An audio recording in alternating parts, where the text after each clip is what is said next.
Rose and Weili, I got some thoughts on this, and I feel like I'm all by myself because nobody's backed me up. Nobody's said what I'm saying. I mean, look, in all fairness, history has to mean something. And there is nothing from a historical standpoint that warrants a rematch between Rose and Weili. Nothing.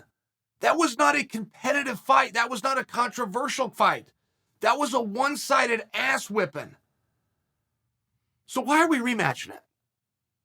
I don't blame Weili. I respect it in Weili. I don't blame Thug Rose. I respect the hell out of it in Rose.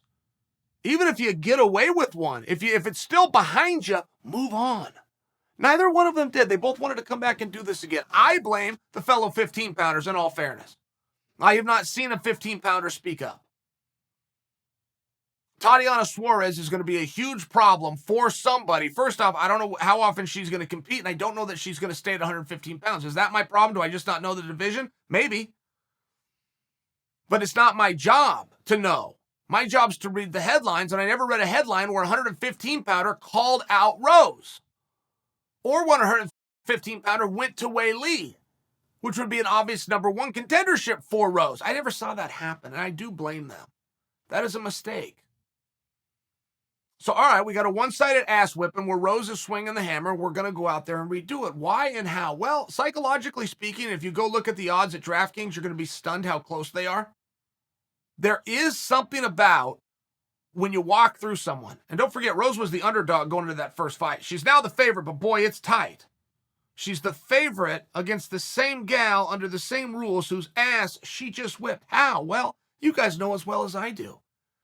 When you have a sports competition that is an upset, but by the way, it's a landslide, it's a massacre, you tend psychologically to chalk that up to fluke.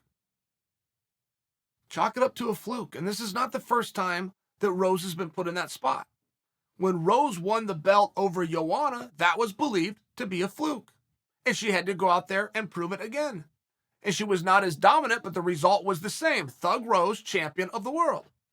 So this is not a new spot for Rose, but I also don't envy the spot.